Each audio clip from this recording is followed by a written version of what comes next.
Hey everyone, thank you for tuning in. Today I'm doing another box flower set, just putting together a regular round bouquet, hand tied there. So this box set I actually have for sale on my shop, and I was finally able to link the shop to YouTube. So if you're interested in this box set, you can find it in my shop. So I start off by separating all the flowers, and I have to say I am so amazed with how many flowers fit into this box. So in all, there's 10 of the mauve colored roses and 10 of the kind of almost lavender looking roses, and then 5 of those pink hydrangeas. So putting together this box set is fairly easy as far as distributing the flowers, just because it is, very monochromatic. So the hydrangeas kind of stand out a bit more. So my original thought was to work the hydrangeas more towards the center and then the flowers around it. However, there is a lot of flowers. And I was determined to use all of them in this bouquet. But if you were to purchase this box set, don't feel like you have to use all of them. You can always divide them and use leftover flowers for centerpieces, bouquets, corsages, and stuff like that. So you can get quite a bit for your money going with box bouquet sets. So as you see right now, that's the look I was going for, and normally I would stop there, but as I mentioned, I was determined to use all the flowers, and there is a lot in here. So I'm just distributing everything evenly throughout. I wanted the hydrangea to poke out throughout the bouquet. I was able to use the hydrangea to kind of keep the placement for some of the roses, kept them from falling behind the others, and just kind of placing them where I want them. But as you can see, the more I add, the more hidden the hydrangeas became.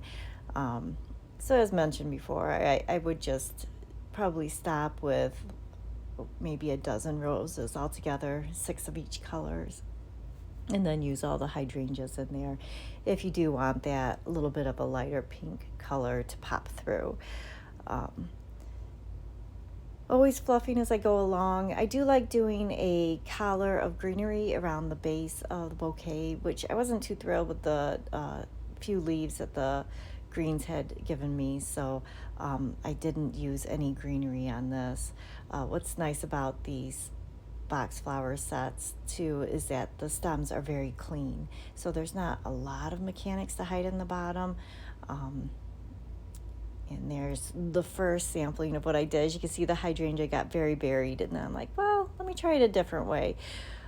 So this thought is to just do a round bouquet using all the roses, and then I'm going to do a collar of the hydrangeas along the base of it. Again, there's so many flowers, so you could also do like a cascading effect just because there's so many flowers in this bouquet. Maybe more of like a teardrop, and just kind of guide those flowers more down towards the front if you want. Like I said, I did continue with just a roundy moundy. I love that traditional stuff full of flowers look. I feel like it's just very classic wedding.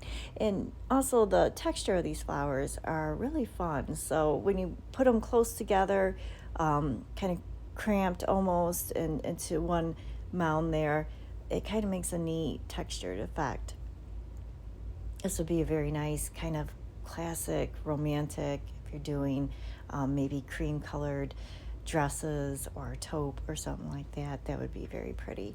Once I have my round mound there, I'm going to work the hydrangea along the base. So that's going to double as hiding my mechanics. Not a whole lot to hide, but it'll also give that little pop of pink along the bottom there.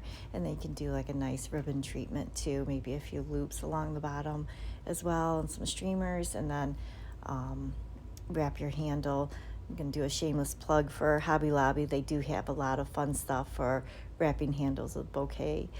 But there's my final bouquet, and we're all set. Made it to the end. Thank you so much for watching.